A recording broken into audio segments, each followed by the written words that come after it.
Hey guys, and welcome back to another video. So after watching the Hive story and learning about the heat bugs as a people, I'm sure some of you may have some questions about them. So in this video, I'm hoping to answer a lot of those, and this is going to be a full breakdown of the Hive and the species, the heat bugs in general. So, from the stories that have been told, what in tarnations is even royal jelly, and why is it so important, and why do other species in the galaxy value it maybe even more than the heat bugs themselves? I hope to answer this question and others like it in this video, so thank you for staying with me, and well, I'm sure you're dying to know what the heat bugs look like, so let's get started. Our story starts in the Fungterus system, on the third planet from the sun, known as Fungera. Being the homeworld of the heat bugs is not this planet's only claim to fame. The planet is known as an ancient world, meaning complex life has existed on this world, on its surface, and beneath its seas for over 1 billion years. Fungera itself is dominated by funguses and mold-based life forms, making up dense, muggy jungles and thick, humid swamps. Yet the planet has countless lakes, rivers, and a few small oceans. But returning to land, we have the heat bugs themselves. Being a highly advanced race in terms of biology, having a full exoskeleton along with a partial internal skeleton, they would no question be well defended, with dense armored plates of bone protecting them. Heat bugs would get their name from the many markings on parts of their bodies that, with the help of special symbiotic mold that grow under weak points in the armor, have the ability to glow very brightly. And in fact, the heat bugs would even have the power to be able to control the brightness of the glow, allowing them to flash the glowing lights to each other in order to communicate. They would use this tactic of flashing their lights to secretly plan and coordinate with one another on hunts, or in battle, or simply to just say hello to one another. The marks on their bodies is unique to every heat bug, like a human fingerprint. No glow color or markings are exactly the same. The colors can range from bright crimson to beautiful sky blue to toxic green and shining yellow. Also, the mold that determines the color of the glow spots also determines the color of their blood. So their blood also glows as well, the same color as their flash spots. So if the heat bug has green glow marks, their blood is the same green. For defense, heat bugs would have a strong main body with 4 powerful knife-like bladed legs to support them. Their upper body would have broad and heavily armored shoulders, with a single set of arms ending with 3 clawed fingers. These fingers can also glow, so much so they would be hot as a stove top, able to slash and burn enemies. But they have the ability to control the temperature and glow of their fingers, so it doesn't affect them in their daily lives when they're trying to do stuff. Heat bugs would have a very powerful neck. The reason for this would be because of their head. The most armored both outside and in, the sides of their heads would have 4 sharp blades. And using their powerful necks, they headbutt enemies and slash into them with their head blades. The heat bugs have a highly advanced brain, but to protect it from all the head damage that they sustain, they support a sponge-like matter made from a symbiotic fungus located in their skulls. The hive structure of the heat bugs would be very complex as well. Nearly all heat bugs are linked together by a single hive mind. Every heat bug species, as there once were many different subspecies, all had their own unique individual hive minds dedicated to their subspecies. The classic heat bugs we know that have black armor shells, known as night heat bugs, are an interesting bunch. Evidence proves the idea that the classic heat bugs are, in fact, de evolving their hive mind and may one day lose it altogether. This can happen, as in the subspecies of aquatic heat bugs, they have fully lost their hive mind. But in the case for the classic heat bugs, the heat bugs that our story mostly follows, the hive mind does not always work, and there are some members born who are fully disconnected from the mind, or simply have a hard time being a part of it. These cases are seen as disorders or illnesses that are closely being looked at, yet those with these disorders are not left behind or killed off. However, they are rather looked at, welcomed into the hive, and cared for just like any other member of the hive by their fellow brothers and mothers. But back to the hive mind. What is it like? Well, the shared hive mind is much like the internet for the heat bugs. They can share their ideas, thoughts, feelings, or even orders through the hive mind to every single member in their subspecies. Members in the hive mind can access or drop out from all the different voices and noise of the hive mind and simply do their own thing, so they can control this at will. Also, they can have private ideas that are shared to certain individuals that they wish, even across the stars. It's hard for us to even start to imagine such a grand mind, yet heat bugs can process the millions, if not billions of voices, ideas, commands shared across the hive mind. Yet even they can be overwhelmed sometimes, so they like to disconnect from the hive mind from time to take a break. The caste system within the heat bug species is a very complex one, with there being a few main groups, yet in some groups they can hold their own different caste within them. The lowest caste is the worker drones. Then there are the warriors, royal guards, queens, empresses, emperors, and the highest of them all, the Queen Mother. But another fact is that queens to empresses and even the Queen Mother, they look the same. It's just that the latter is larger and gives off different pheromones that we can't pick up, but to other heat bugs it's clear and easy to distinguish them. And continuing on with this, same is true for royal guards, praetorian guards, and emperors. They all share the same body plan, they just get bigger as they molt and produce different smells. The worker drone class would be the most complex of all caste groups, as itself has many roles and different jobs. To start, worker drones are responsible for nearly all tasks needed to maintain and support the hive. They are builders, they're farmers, cleaners, cooks, gatherers, and harvesters of resources. They also work in more complex jobs such as medics, engineers, or even researchers. While drones don't hunt, they are needed in the hunting groups as they are the ones who break down and butcher the kill that is made in order to take it back to their respective hive cities.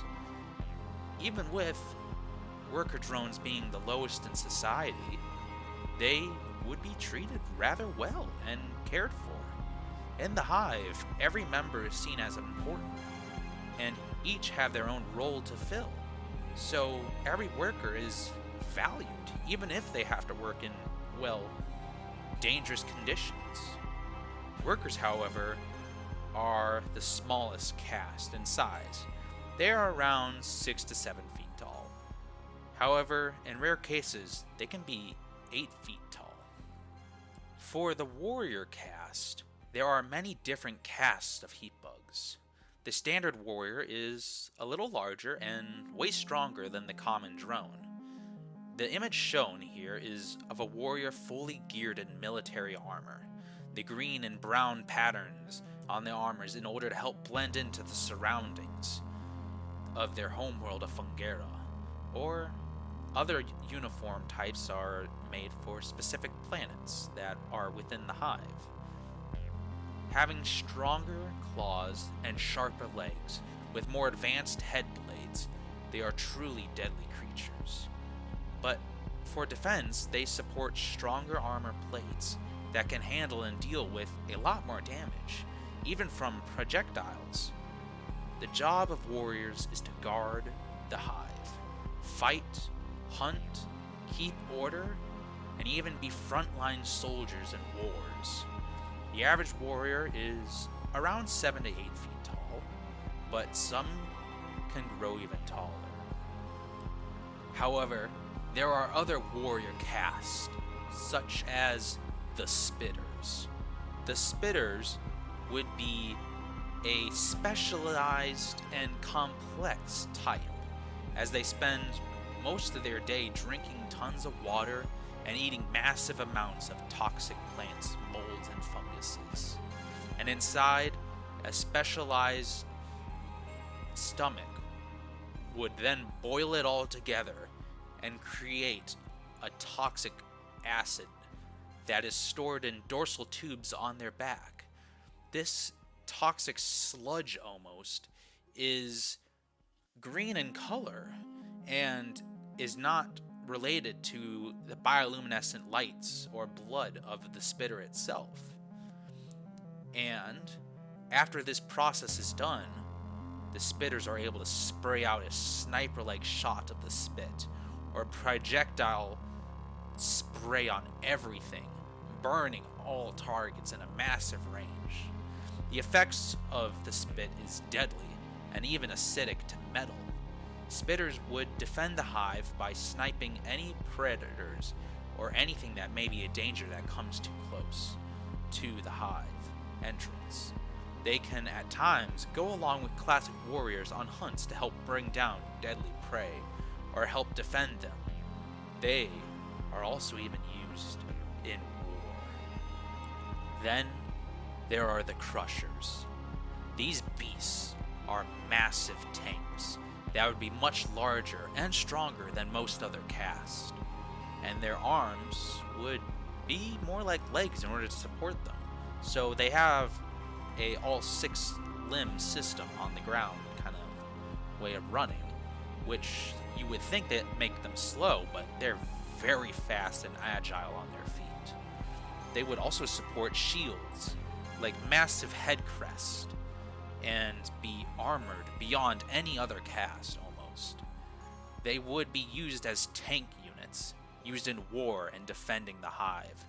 However, Crushers, while not as intelligent as their other brothers, considering they're always slamming into things, so they quite frequently suffer from head injuries internally in the brain, they still hold a rich culture and can easily befriend other members within the Hive, even other different caste members.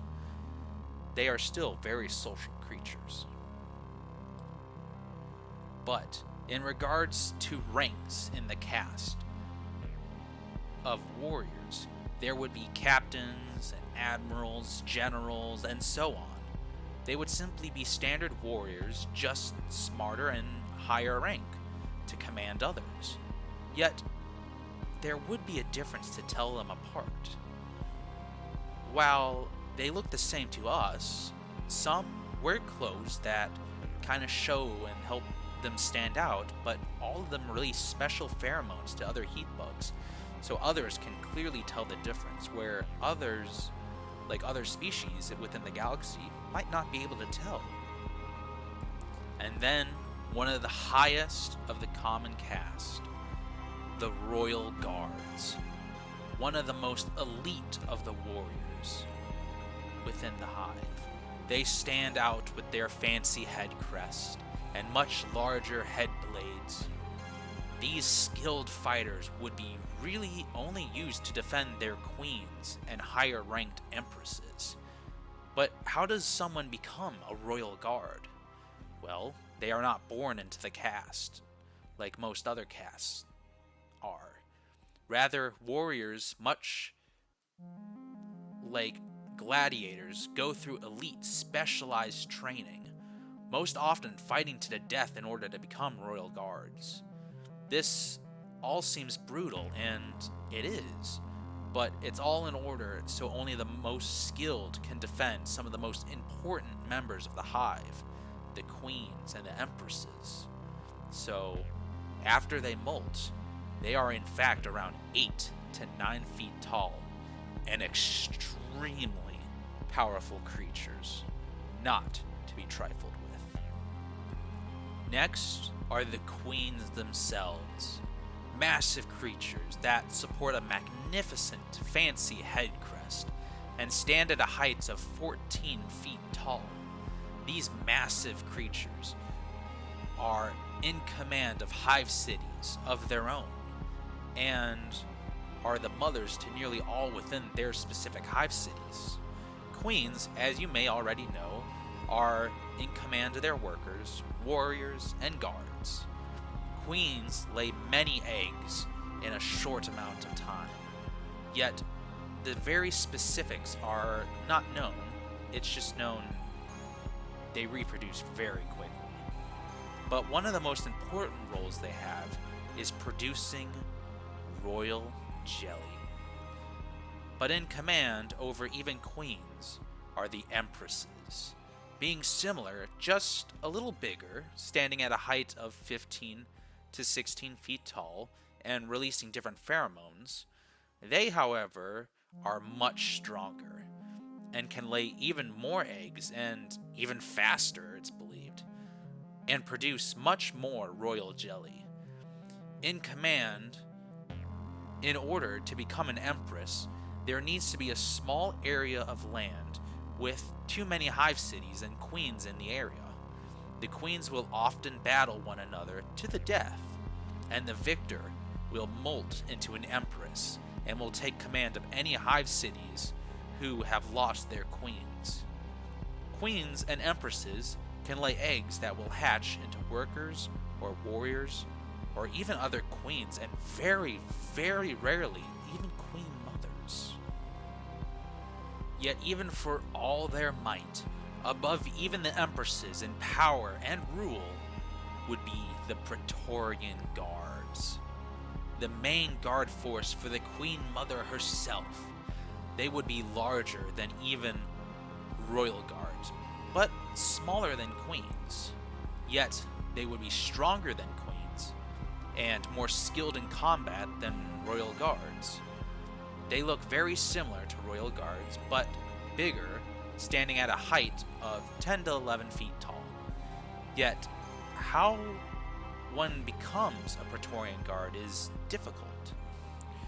Royal guards must battle to the death in massive fights and go through gruesome training.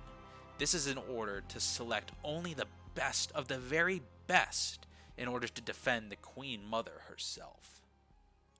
But above even Praetorian Guards are emperors, sometimes called kings. The names can be switched out, and they mean the same thing within Heatbug society. These massive creatures are larger than even empresses. Emperors are the ultimate defender of the Queen Mother, having stronger and more resilient armor than most, but still being light enough for the emperors to achieve great agility and skill in combat. They are by far the most skilled and elite warriors within the entire Hive. Only a few can exist at a single point in time. As well, they look very similar to Praetorian Guards. But just because one has successfully become an emperor does not mean they are safe, as these emperors would constantly test and force to fight one another to weed out any weak, so only the very strongest may defend the Queen Mother in all her grace. And then finally, the Queen Mother herself would be the biggest and strongest caste of the whole race, with her being the supreme ruler of the entire species of heat bugs, having armor as strong as military-grade warships, yet being light enough for her to be the most agile of any within the hive.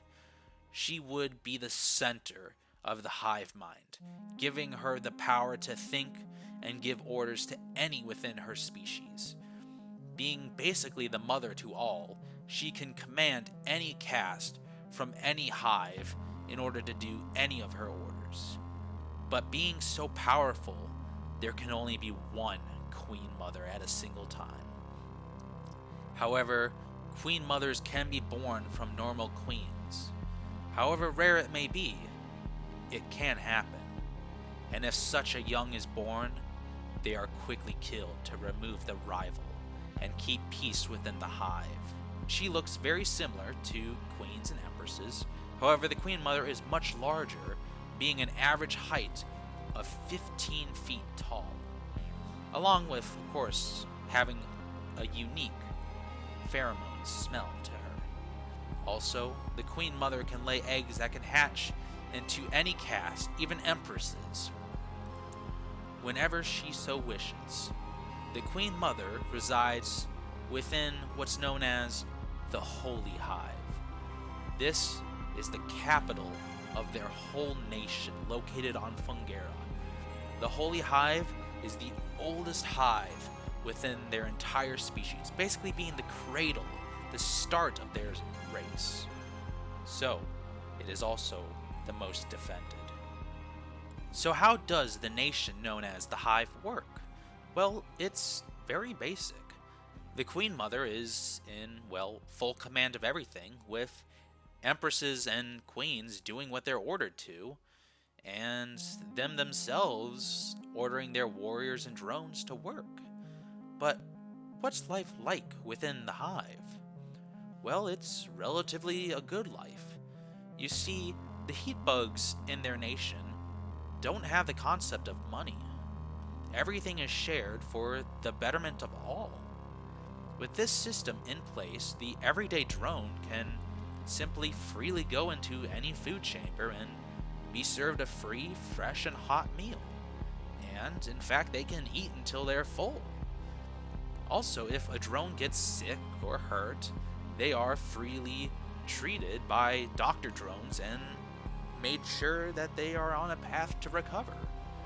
Even mental health problems that sometimes the heat bugs can suffer from are treated, and treated with the utmost respect in order to help the infected individual, well, be as productive as they can be. And just because they have a very strict and well-defined caste system, one can easily move up if they have the determination or simply the wish to do so. If a farmer drone wants to be a scientist or a doctor, they can. That drone will be allowed to learn and educate themselves to fulfill their wishes. And they're going to be supported by their fellow brothers and even mothers. If a drone wants to be a warrior, they are free to train and show their skill and become one, if they meet the requirements, of course. But life in the Hive is good, as all members care for each other like one big family. And that's something that's very important to the heat bugs as a whole. They see each other as family, not just simply citizens, but brothers and mothers. The heat bugs would have a rich history and advanced culture, valuing art and socializing. However, war does occur. Wars start when rival subspecies are born, and then form their own separate hives. While this is rare, it can happen. There have been wars against blue heat bugs, gold heat bugs, red, and even the rarest green heat bugs. However, the main purest race of black heat bugs would rise above the others and rule their world. And if any subspecies are born, they are killed right away before they get a chance to start a hive and one day cause another war. Wars of different races have nearly wiped out the whole species as a whole, a few times actually. As when a rival hive is formed, they must be exterminated at all costs. And wars are to the very end, to the death, to every last drone. To an outsider, this act of no mercy and wiping out all subspecies may seem cruel and harsh, but the heat bugs have to. If there is even just 2 different species of heat bugs, they would both perish due to clash over resources in space. So for survival of the species as a whole, only one can remain. And at this point in time, the main heat bugs that we are following are the night heat bugs. But before these wars was the snow heat bugs, a species credited to being the first real heat bugs, as they were the first ones to use primitive tools. They were the ones who advanced all the way through the Stone Age, even to early metalworking. The snow heat bugs lived on Fungera over 19 million years ago, when the planet was fully frozen by an extreme ice age. They were a light white and very light creamy gray colored skinned creature. However, they managed to survive and thrive on this frozen planet of Fungera. While being primitive, the snow heat bugs had in fact the most complex and skilled farming techniques in order to grow funguses deep underground away from the cold. They ruled the planet for millions of years. And honestly, over those millions of years, they didn't progress very much, just through the Stone Age and into early metalwork. But when the world warmed up and became a swampy, humid landscape it is today, many different subspecies came to be. But what happened to the snow heat bugs? It's unknown exactly why the snow heat bugs fully went extinct, but they did, and in their place rose new hives. But how? Some think that other races, subspecies just simply wiped them out. Others say the snow heat bugs perished due to the planet warming and were not used to that. And others say that disease wiped them out because Fungera is very well known for having a variety of viruses and bacteria that can affect most inhabitants of the planet. So it's kind of unknown.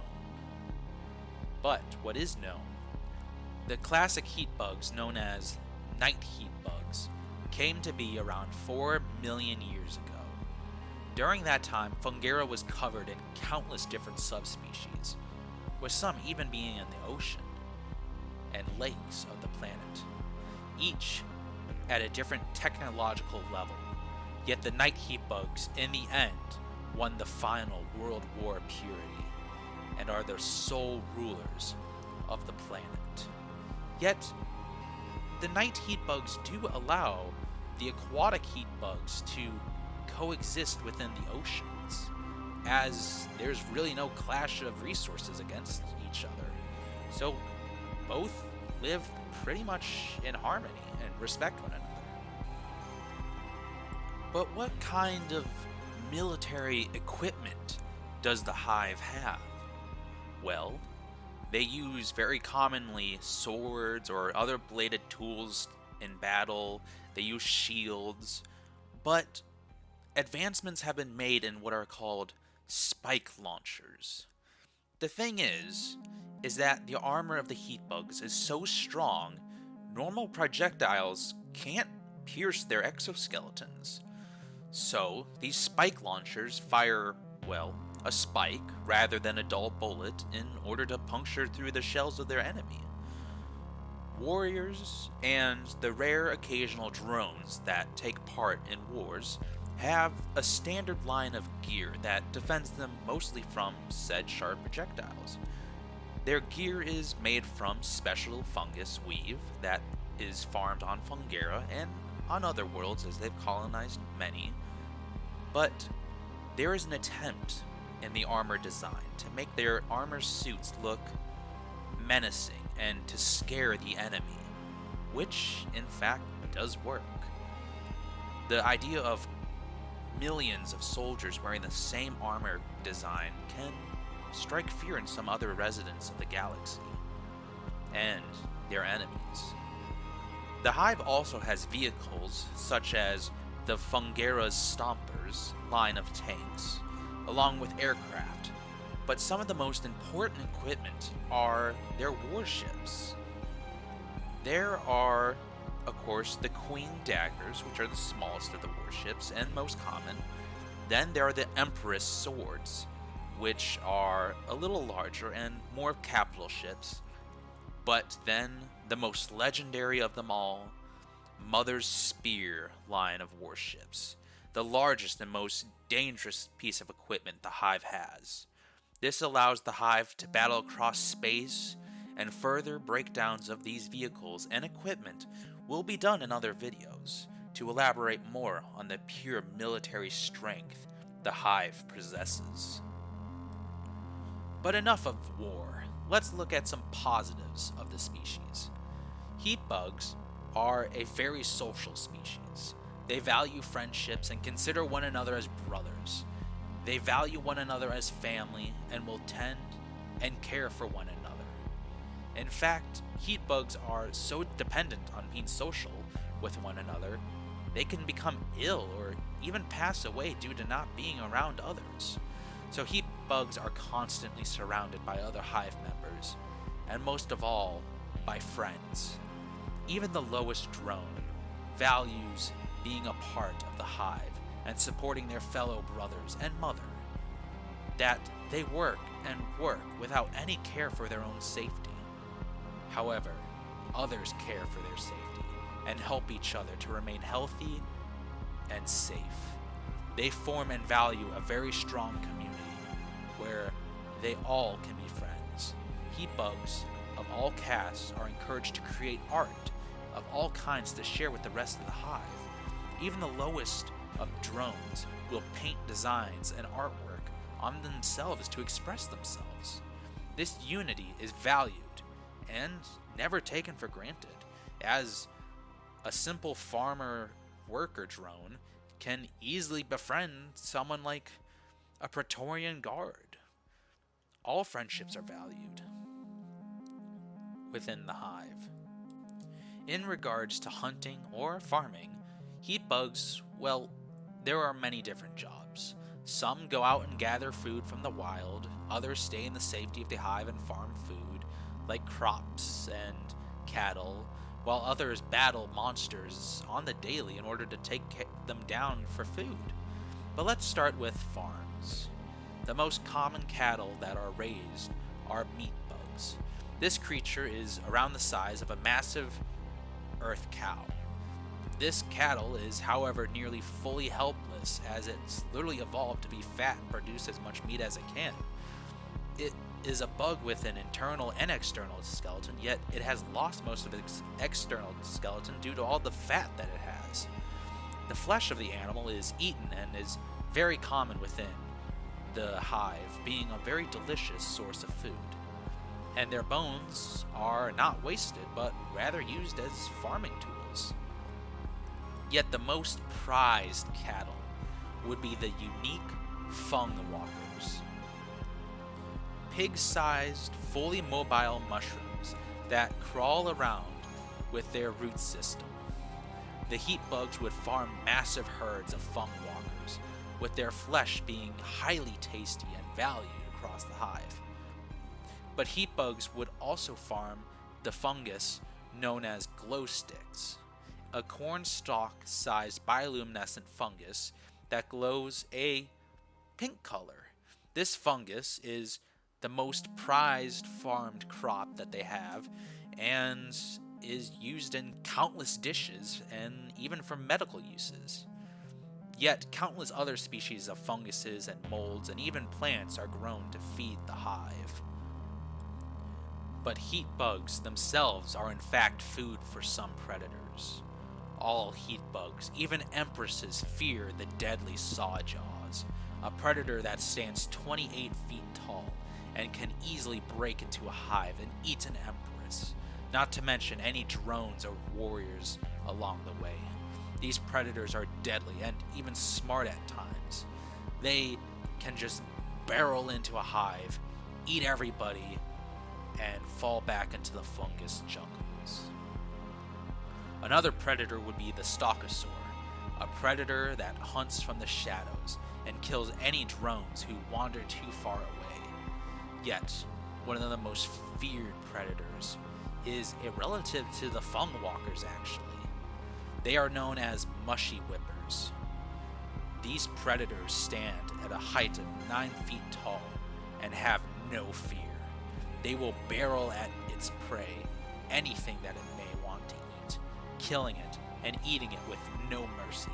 Such a creature is truly to be feared, yet all predators in the end are allowed to exist alongside the heat bugs, and not just on Fungera, but all other worlds that they colonize, because each one of these animals are valued and important for the environment, and the heat bugs understand that and accept that this is just the way of nature, and that's what they are trying to stay close to.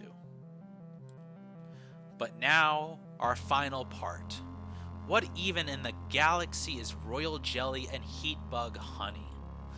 Well, starting off with heat bug honey, it's simply just a sweet, nutritious goo that's closely classified as honey.